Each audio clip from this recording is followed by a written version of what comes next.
dan rahmatnya SHMH. Juga Wakil Kepala BKN Bapak DRS Haryono Dwi Putranto. Hadir Sekretaris Utama Hajah Imas Sukmariah. Oh, biar kenalan Bu ya, saya biar hafal nanti kok di. Hadir juga Deputi Bidang Pembinaan Penyelenggaraan Manajemen Aparatur Sipil Negara. Oh, yeah. Bapak Herman MSI. Juga hadir Deputi Bidang Penyelenggaraan Layanan Manajemen Aparatur Negara. Penetapan NIP CPNS Komisi 2. Bapak Herman MSI. Juga hadir Deputi Bidang Penyelenggaraan Layanan Manajemen Aparatur Negara. DRS Aris Windianto. Hadir juga Deputi Bidang Sistem Informasi dan Digitalisasi Manajemen, Bapak Suharmen Eskom MSI. PLT Deputi Pengawasan dan Pengendalian, Bapak Respati Yono. Dan yang terhormat kepada kawan-kawan anggota Komisi 2, juga kepada jajaran media yang tidak bisa saya sebut satu persatu. Untuk mengawali rapat pada pagi hari ini, terlebih dahulu mari kita panjatkan puji syukur kehadirat Allah Subhanahu wa Ta'ala, Tuhan yang Maha Kuasa, karena atas berkat dan rahmat-Nya kita masih diberi kesehatan sehingga kita bisa rapat dengan kondisi yang baik. Rapat pada hari ini, rapat dengar pendapat pada hari ini, tentunya kami dari Komisi 2 dalam rangka melaksanakan tugas konstitusional di bidang pengawasan, dan sesuai laporan dari sekretariat, rapat pada hari ini sudah dihadiri dari 7 fraksi, dan perkenankanlah saya untuk membuka rapat pada hari ini dari quorum fraksi yang ada. Nanti pada saat kita mengambil sudah diikuti dengan quorum anggota.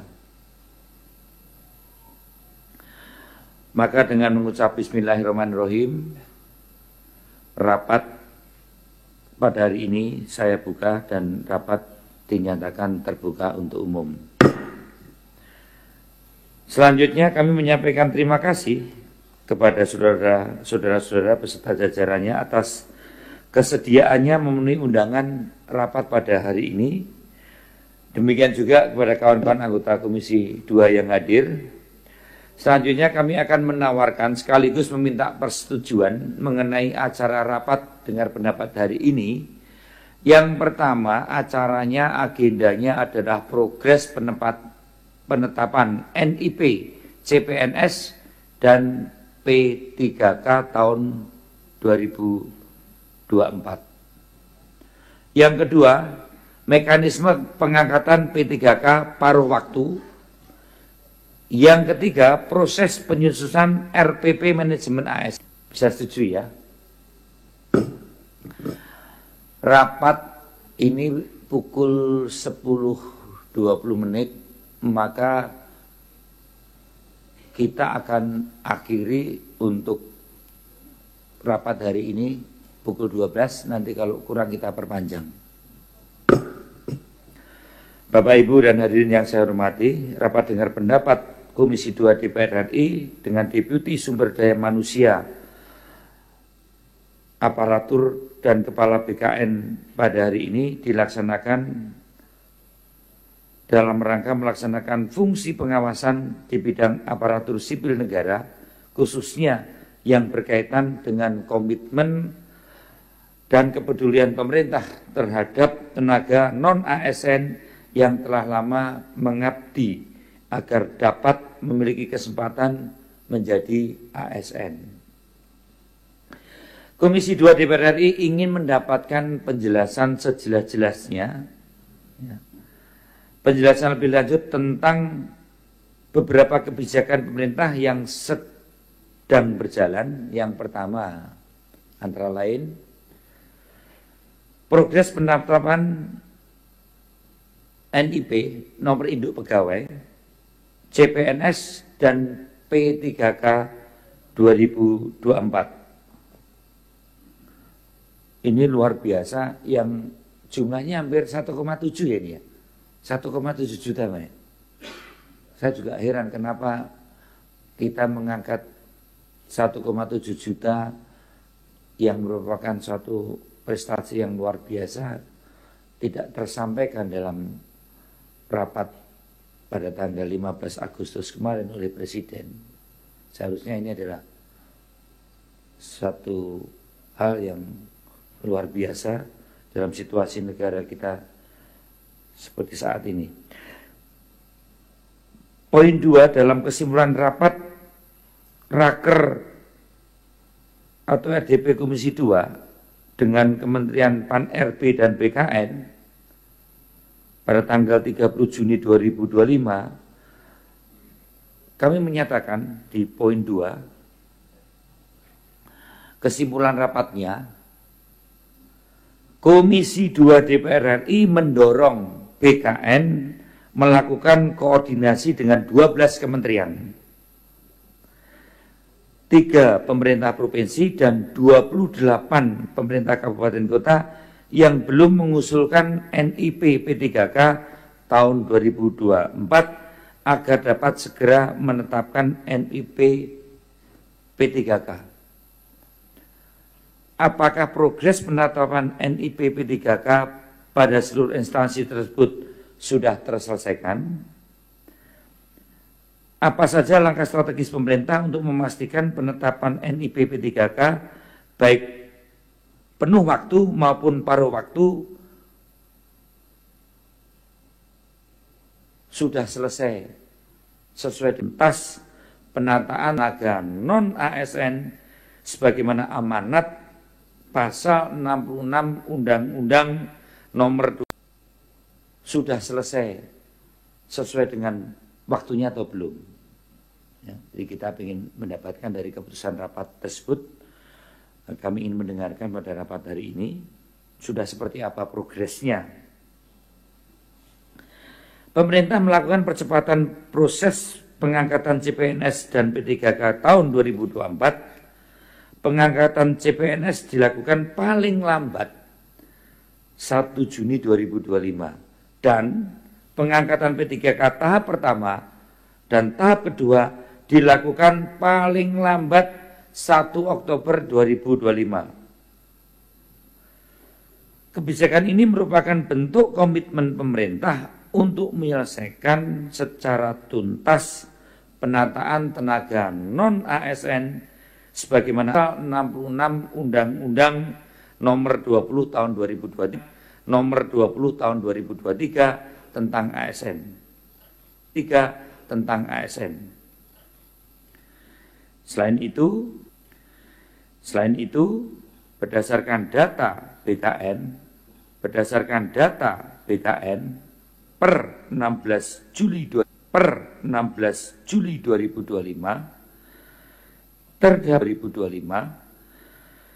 terdapat 21 instansi tenaga non-ASN non-database BKN yang sampai saat ini masih bekerja, tapi tidak ada kepastian. Dan yang terakhir, progres penyusunan RPP manajemen ASN.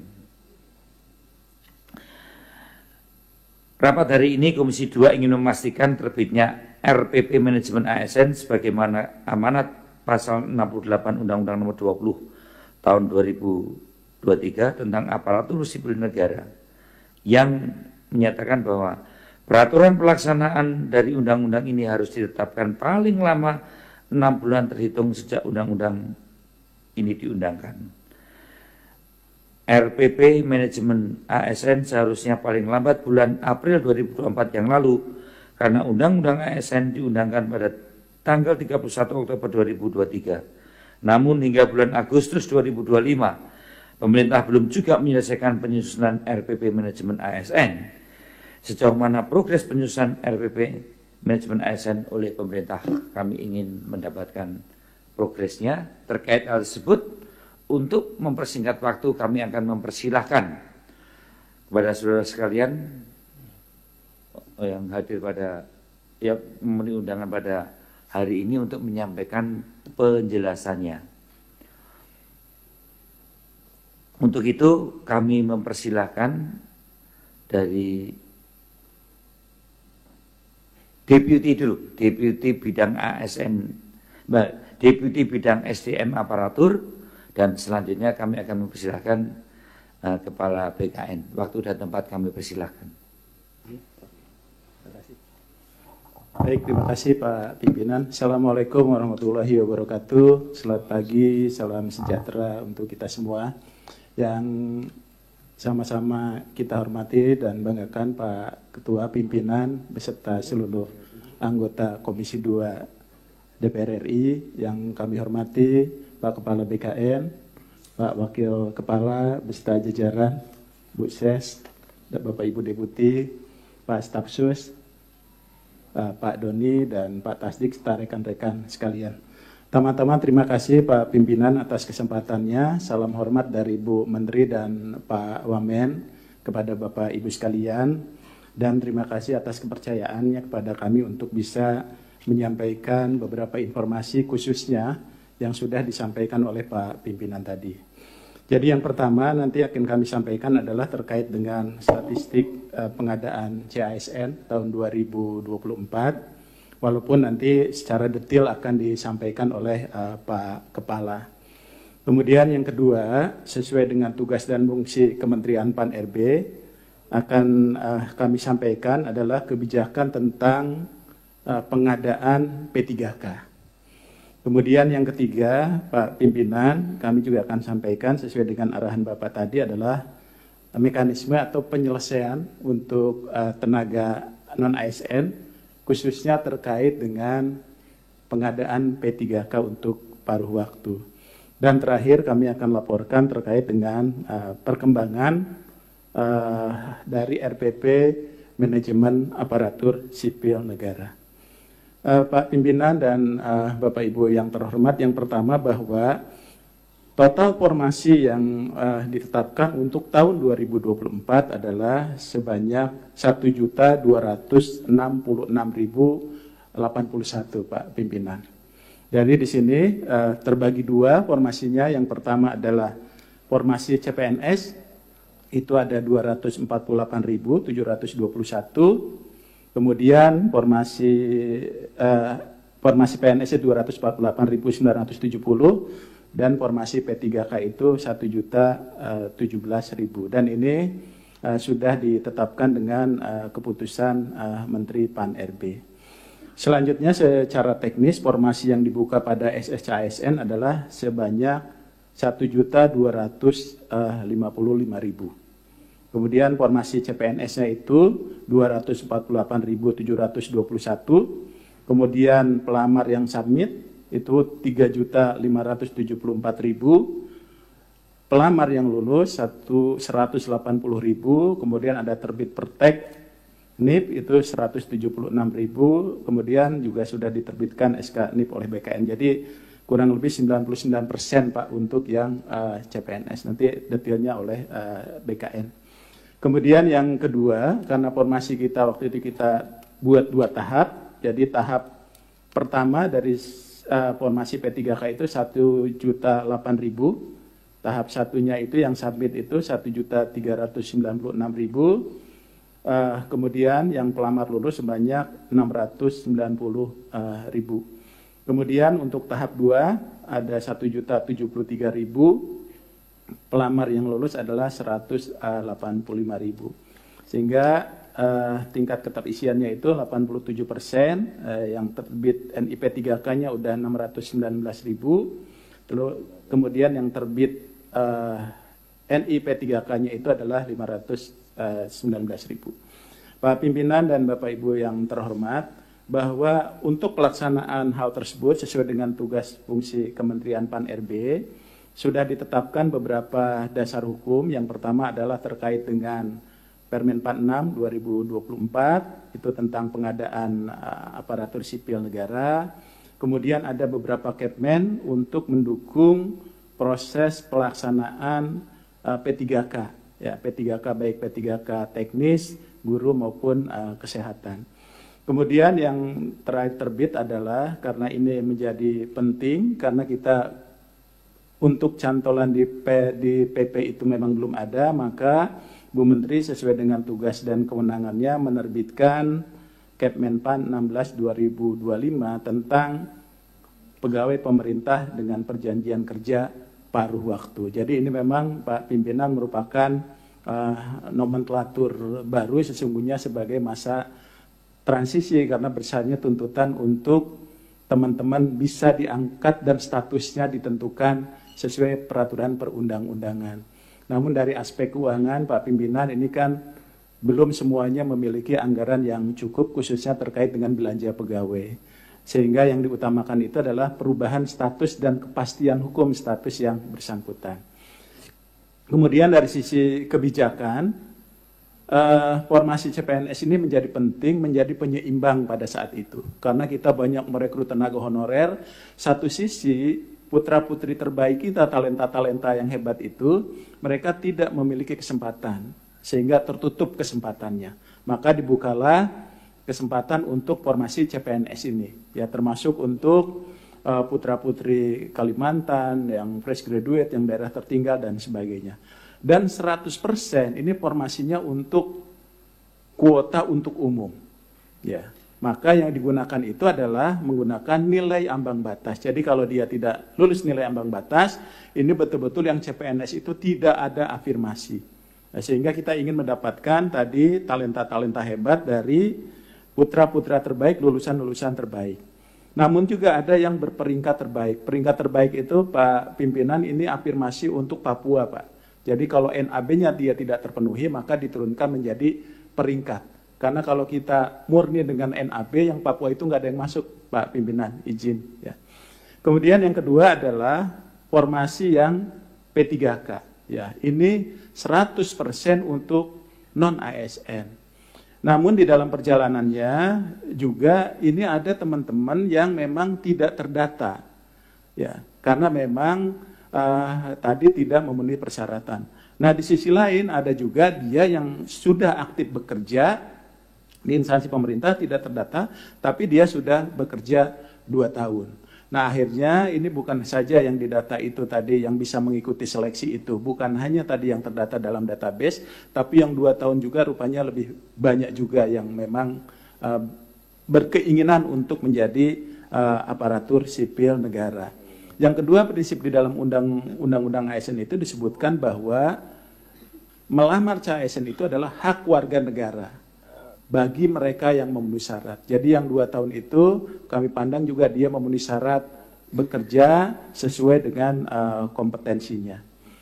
Kemudian kami laporkan juga Pak Pimpinan dan Bapak Ibu yang terhormat bahwa tahapan pengadaan ASN ini juga kita mulai dari perencanaannya. Ya, perencanaannya ini adalah usulan formasi yang disampaikan oleh masing-masing instansi pemerintah baik pusat maupun daerah.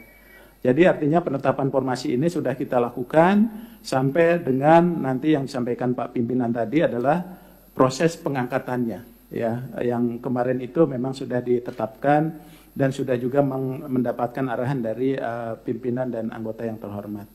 Dan proses ini memang berjalannya itu tidak hanya di Kemenpan RB, tapi juga melibatkan beberapa instansi. Dari sisi kebijakan, memang Kementerian Pan RB termasuk juga apabila ada afirmasi, penetapan formasinya dan sebagainya.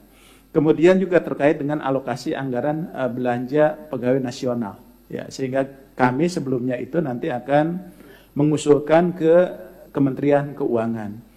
Kemudian yang lebih penting adalah yang punya kontribusi cukup besar dari proses ini adalah dari Badan Kepegawaian Negara. Karena setelah proses formasi itu, seluruh proses itu ada di BKN. Namun yang lebih penting juga bahwa proses pengusulan pengangkatan dan alokasi anggaran pegawai itu termasuk penempatannya ada di kementerian, lembaga, dan pemerintah daerah. Nah, oleh sebab itu beberapa poin Pak Pimpinan terkait dengan kebijakannya.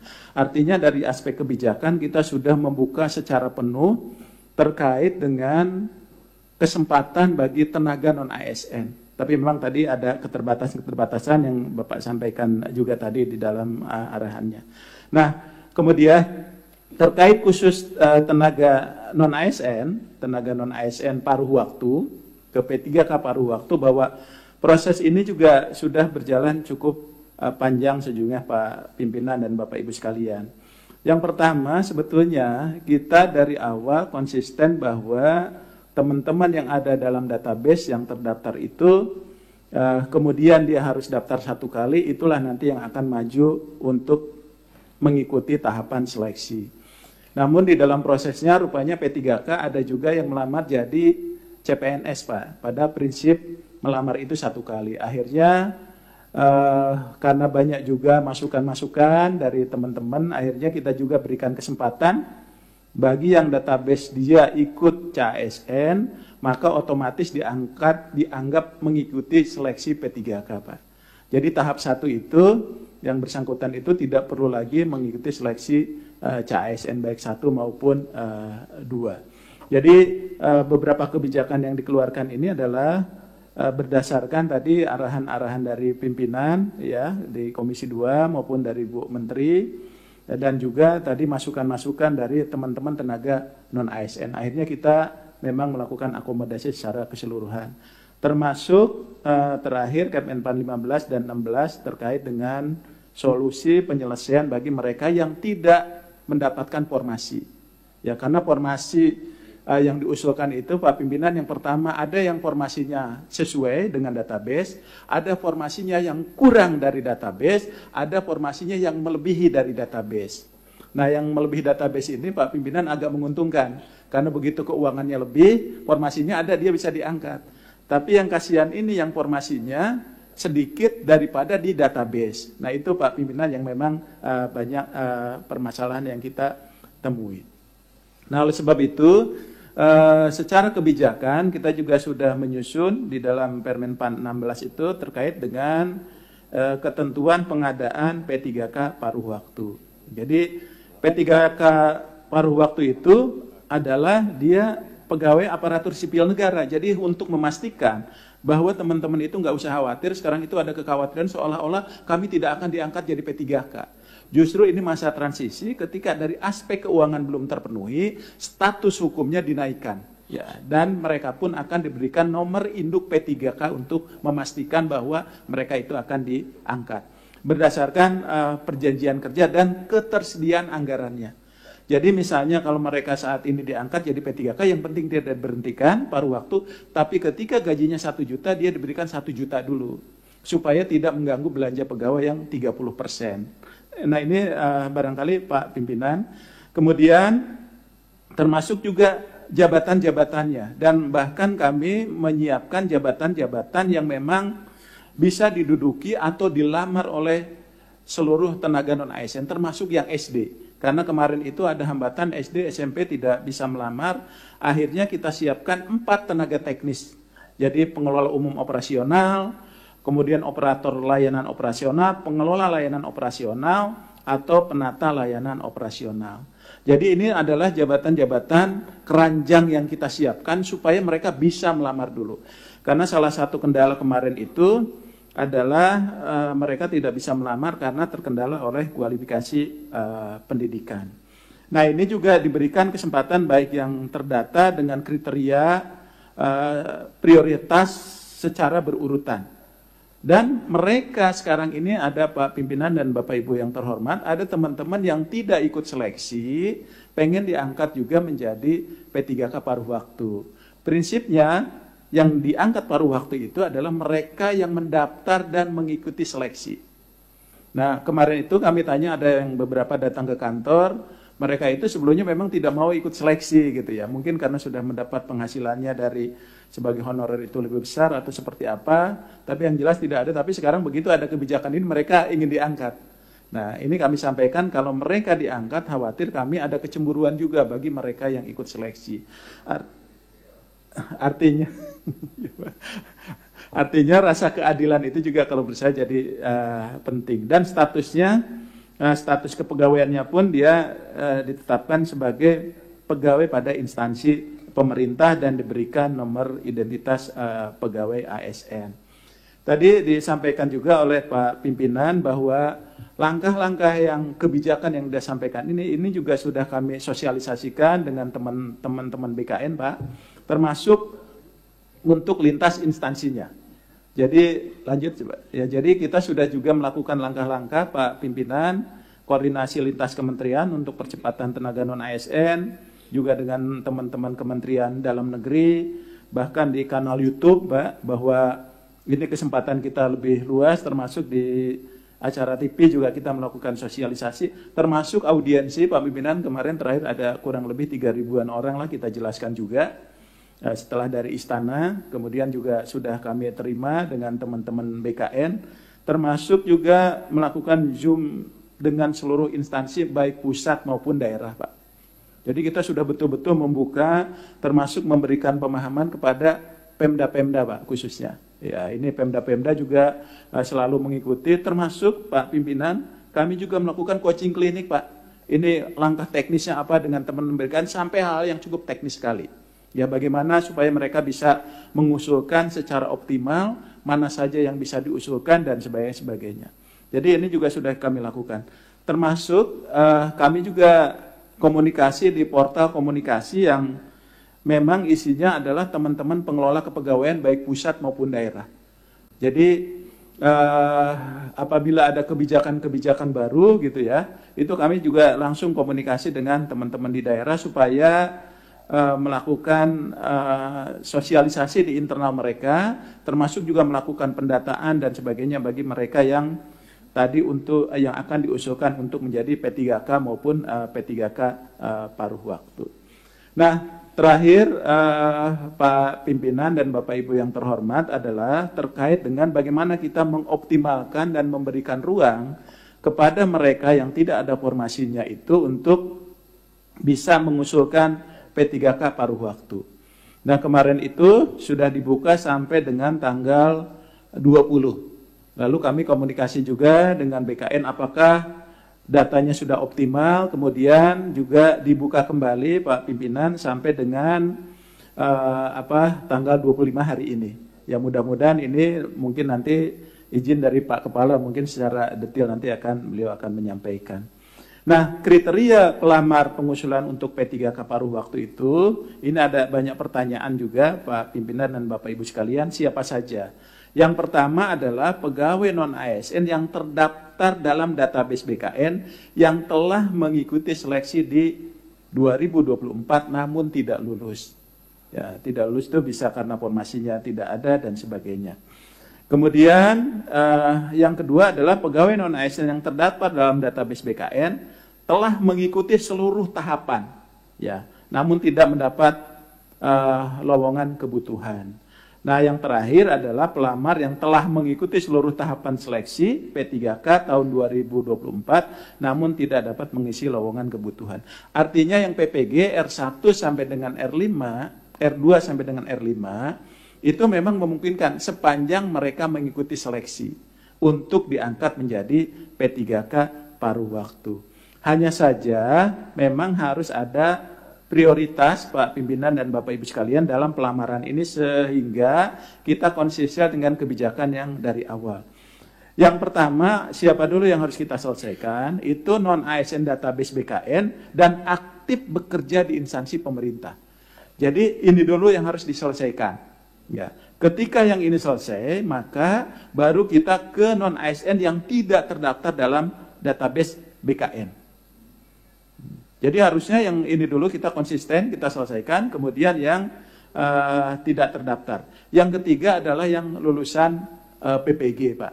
Ya, lulusan PPG. Sehingga kalau kekurangan guru, maka dia bisa ngambil dari lulusan PPG-nya. Kemudian terkait dengan tahapan pengadaan P3K paruh waktunya, ini yang sudah disampaikan sampai tanggal 25 hari ini, Pak Pimpinan, kaitan dengan pengusulan kebutuhannya oleh instansi pusat, dan ini kami sudah berkali-kali bersama BKN mendorong setiap PPK untuk mengusulkan secara optimal. Karena afirmasi ini hanya berlaku sampai tahun ini saja, tahun 2025. Jadi setelah ini maka pengisian ASN itu akan dilakukan secara betul-betul kompetitif. Nah, supaya nanti bisa memberikan ruang kepada seluruh rakyat Indonesia yang memenuhi syarat untuk bisa berkompetisi untuk menjadi ASN. Kemudian Menteri PAN setelah tanggal 25 ini akan menetapkan kebutuhannya dari masing-masing instansi. Kemudian langsung nanti ada pengusulan nomor induk P3K-nya ke BKN, ya. Termasuk juga ada penetapan dan pengangkatan oleh instansi pemerintah, baik pusat maupun daerah. Nah, kemudian Pak Pimpinan dan Bapak Ibu yang terhormat, jadwal pengusulan ini juga sudah disusun, termasuk juga perpanjangannya yang semula tadi tanggal 7 sampai 20 itu menjadi tanggal 7 sampai dengan 25 Agustus 2025. Sehingga ini juga untuk selanjutnya tetap kita konsisten penetapan NI P3K paruh waktu itu di 30 September 2025. Nah, ini kami laporkan terkait dengan pengadaan P3K paruh waktu. Terakhir Pak Pimpinan, kami laporkan terkait dengan perkembangan RPP manajemen ASN. Jadi memang dari awal juga kami sudah diingatkan beberapa kali juga oleh pimpinan dan anggota Komisi 2 DPR, tapi memang dinamika dari penyusunan undang-undang ini memang luar biasa besar, Pak, gitu ya. Karena memang beberapa substansi yang memang seringkali jadi perdebatan di instansi pemerintah. Nah, kemudian dari mandat ini RPP manajemen ASN itu adalah menggabungkan kurang lebih ada 19 substansi, Pak Pimpinan. Ya. Coba lanjut. Ya, ada 19 substansi yang memang ini dari mulai kode etik sampai upaya administratif.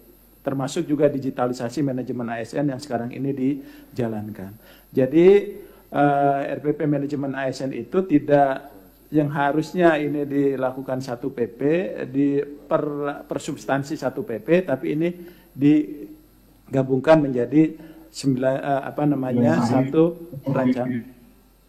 satu rancangan peraturan pemerintah. Nah, untuk prosesnya Pak Pimpinan, mungkin ini kami sampaikan timeline penyusunan RPP manajemen ASN. Tanggal 12 Desember 2023 itu kami juga sudah membentuk tim perumus, ya, tentunya juga dengan dibantu juga waktu itu oleh teman-teman ahli dari Komisi 2. Kemudian tanggal 29 Desember kami mengajukan izin prakarsa. Sambil menuju izin prakarsa kami juga sudah melakukan pembahasan pra-PAK, Pak. Harusnya kan setelah izin prakarsa. Tapi untuk mempercepat proses itu kami sudah melakukan pembahasan. Dan pada tanggal 5 Februari 2024, kami baru mendapatkan persetujuan prakarsa dari Presiden melalui Sekretariat Negara. Jadi prosesnya ini juga dari izin prakarsa itu sudah cukup panjang, Pak, gitu ya. Namun demikian, sebelumnya untuk mengantisipasi tadi pembahasan substansi itu, kami sudah melakukan pra-PAK, Pak. Itu inisiatif kami saja, Pak Pimpinan, supaya kita bisa melaksanakan tadi mandat dari undang-undang. Sehingga setelah izin prakarsa itu kami, Bu Menteri itu menetapkan tim PAK. Nah, dari proses ini kami sudah banyak melakukan pembahasan, ya. Jadi pembahasan saja 22 Februari sampai Agustus 2024, Pak. Ini pembahasan di PAK. Jadi substansi itu memang luar biasa. Nah, dari proses itu kemudian disepakati kami sudah Pak tim PAK-nya itu di 15 Agustus, ya.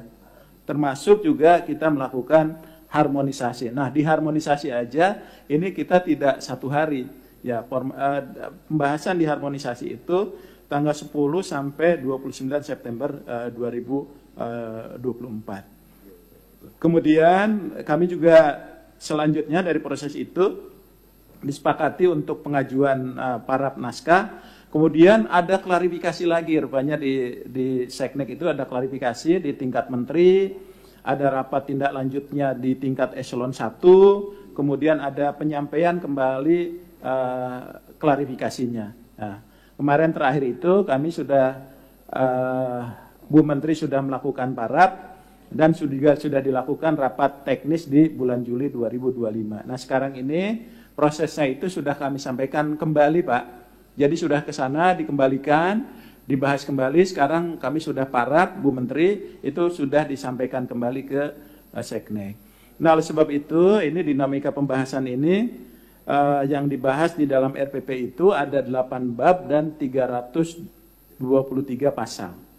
Nah ini yang mungkin dinamikanya itu proses administrasi penyusunan RPP kita bolak-balik, kemudian prosesnya juga cukup panjang. Kemudian juga terkait dengan kompleksitas substansi RPP manajemen ASN, ya. Kemudian juga ini membuat transformasi secara menyeluruh sebagaimana arahan pimpinan gitu ya. Kemudian juga dilakukan simulasi oleh Kementerian Keuangan, mitigasi resikonya dan sebagainya. Termasuk juga yang penting adalah Pak Pimpinan dan Bapak Ibu sekalian, transformasi ini juga berkaitan dengan kewenangan lintas sektoral. Jadi yang ini sebetulnya punya kewenangan ini, yang lain, oh ini punya kita loh, ini punya, dan sebagainya. Nah ini proses ini juga memakan waktu yang cukup panjang. Nah oleh sebab itu syukur alhamdulillah saat ini Pak Pimpinan dan Bapak Ibu sekalian, RPP ini sudah berjalan, dan kami juga sambil menunggu proses parap untuk RPP ini, ada beberapa substansi juga yang harus diselesaikan di Permenpan, termasuk juga nanti ada peraturan Kepala BKN. Di kami juga sudah memetakan beberapa regulasi yang existing yang perlu diubah, Pak Pimpinan. Pertama terkait dengan pengelolaan kinerja, manajemen talenta, pola karir, penugasan, pengisian JPT Pak, jabatan pimpinan tinggi, pembinaan P3K, jabatan fungsional, dan juga terkait dengan sistem merit yang menjadi fondamen kuat untuk pelaksanaan manajemen ASN saat ini maupun ke depan. Demikian Pak Pimpinan dan Bapak Ibu sekalian yang dapat kami laporkan. Mohon maaf kalau ada hal-hal yang kurang berkenan, mohon arahan lebih lanjut. Assalamualaikum warahmatullahi wabarakatuh. Waalaikumsalam.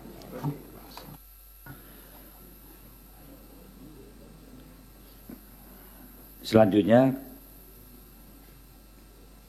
kami persilakan kepada Saudara Kepala Badan Kepegawaian Negara untuk menyampaikan paparan menjawab pertanyaan tertulis yang sudah kami kirimkan.